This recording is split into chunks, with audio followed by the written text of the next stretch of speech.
ನಾವು ಹೊಸಕೋಟೆ ಶ್ರೀನಿವಾಸ ಎನ್ಕ್ಲೇವಲ್ಲಿ ಒಂದು ಸೈಡ್ ತೊಗೊಂಡಿದ್ವಿ. ಅಲ್ಲಿ ಮನೆ ಕಟ್ಟಬೇಕು ಅಂತ ಒಂದು ಪ್ಲ್ಯಾನ್ ಮಾಡಿದ್ವಿ. ಸುಮಾರು ಮನೆಗಳು ನೋಡಿದ್ವಿ. ಆಮೇಲೆ ಅನಿಲ್ ಸರ್ ಒಂದು ಮನೆ ಕಟ್ಟಿದ್ರು, ಅದನ್ನು ನೋಡಿದ್ವಿ. ನಮ್ಗೆ ತುಂಬ ಇಷ್ಟ ಆಯಿತು. ಅವರನ್ನು ಕಾಂಟ್ಯಾಕ್ಟ್ ಮಾಡಿದ್ವಿ. ಆವಾಗ ಅವರು ಭುವನೇಶ್ ಸರು ಅವ್ರನ್ನ ಪರಿಚಯ ಮಾಡಿಸಿದ್ರು ನಮಗೆ. Brick and earth company owner ಅವರು. ಪ್ಲ್ಯಾನಿಂಗು, ಕನ್ಸ್ಟ್ರಕ್ಷನ್ನು, ಇಂಟೀರಿಯರು ಎಲ್ಲ ಅವರಿಗೆ ಕೊಟ್ವಿ. ಪ್ರತಿಯೊಂದು ಅವರೇ ಮಾಡಿಕೊಟ್ಟಿದ್ದಾರೆ ಮನೇಲಿ. ಯಾರಿಗಾದರೂ ನಿಮಗೆ ಮನೆ ಕಟ್ಟುವ ಒಂದು ಪ್ಲ್ಯಾನ್ ಇದ್ದರೆ ಖಂಡಿತ ಇವರನ್ನು ಕಾಂಟ್ಯಾಕ್ಟ್ ಮಾಡಿ. ತುಂಬ ಚೆನ್ನಾಗಿ ಕಟ್ಕೊಡ್ತಾರೆ ಮತ್ತು ಪ್ರತಿಯೊಂದು ಕೇರ್ ತೊಗೊತಾರೆ. ವರ್ಕರ್ಸನ್ನು, ಒಳ್ಳೆ ವರ್ಕರ್ಸನ್ನು ಬಿಟ್ಟು ಪ್ರತಿ ದಿವಸ ಬಂದು ಕೇರ್ ತಗೊಂಡು ನಮ್ಗೆ ಹೇಗೆ ಬೇಕೋ ಹಾಗೆ ಮಾಡಿಕೊಡ್ತಾರೆ. ತುಂಬ ಚೆನ್ನಾಗಿ ಮಾಡಿಕೊಟ್ಟಿದ್ದಾರೆ. ಇರೋಕ್ಕೆ ತುಂಬ ಖುಷಿ ಅನಿಸುತ್ತೆ. ಮನೆಯೂ ತುಂಬ ಚೆನ್ನಾಗಿ ಬಂದಿದೆ. ತುಂಬ ಖುಷಿ ಆಯಿತು.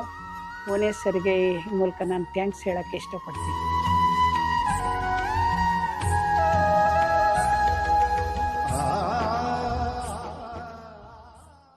ನಾವು ಹೊಸಕೋಟೆ ಶ್ರೀನಿವಾಸ ಎನ್ಕ್ಲೇವಲ್ಲಿ ಒಂದು ಸೈಡ್ ತೊಗೊಂಡಿದ್ವಿ.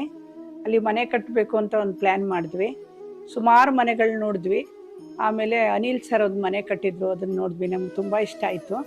ಅವರನ್ನು ಕಾಂಟ್ಯಾಕ್ಟ್ ಮಾಡಿದ್ವಿ. ಆವಾಗ ಅವರು ಭುವನೇಶ್ ಸರು ಅವ್ರನ್ನ ಪರಿಚಯ ಮಾಡಿಸಿದ್ರು ನಮಗೆ. Brick and earth company owner ಅವರು. ಪ್ಲ್ಯಾನಿಂಗು, ಕನ್ಸ್ಟ್ರಕ್ಷನ್ನು, ಇಂಟೀರಿಯರು ಎಲ್ಲ ಅವರಿಗೆ ಕೊಟ್ವಿ. ಪ್ರತಿಯೊಂದು ಅವರೇ ಮಾಡಿಕೊಟ್ಟಿದ್ದಾರೆ ಮನೇಲಿ. ಯಾರಿಗಾದರೂ ನಿಮಗೆ ಮನೆ ಕಟ್ಟುವ ಒಂದು ಪ್ಲ್ಯಾನ್ ಇದ್ದರೆ ಖಂಡಿತ ಇವರನ್ನು ಕಾಂಟ್ಯಾಕ್ಟ್ ಮಾಡಿ. ತುಂಬ ಚೆನ್ನಾಗಿ ಕಟ್ಕೊಡ್ತಾರೆ ಮತ್ತು ಪ್ರತಿಯೊಂದು ಕೇರ್ ತೊಗೊತಾರೆ. ವರ್ಕರ್ಸನ್ನು, ಒಳ್ಳೆ ವರ್ಕರ್ಸನ್ನು ಬಿಟ್ಟು ಪ್ರತಿ ದಿವಸ ಬಂದು ಕೇರ್ ತಗೊಂಡು ನಮ್ಗೆ ಹೇಗೆ ಬೇಕೋ ಹಾಗೆ ಮಾಡಿಕೊಡ್ತಾರೆ. ತುಂಬ ಚೆನ್ನಾಗಿ ಮಾಡಿಕೊಟ್ಟಿದ್ದಾರೆ. ಇರೋಕ್ಕೆ ತುಂಬ ಖುಷಿ ಅನಿಸುತ್ತೆ. ಮನೆಯೂ ತುಂಬ ಚೆನ್ನಾಗಿ ಬಂದಿದೆ. ತುಂಬ ಖುಷಿ ಆಯಿತು. ಭುವನೇಶ್ ಸರ್ಗೆ ಈ ಮೂಲಕ ನಾನು ಥ್ಯಾಂಕ್ಸ್ ಹೇಳೋಕ್ಕೆ ಇಷ್ಟಪಡ್ತೀನಿ.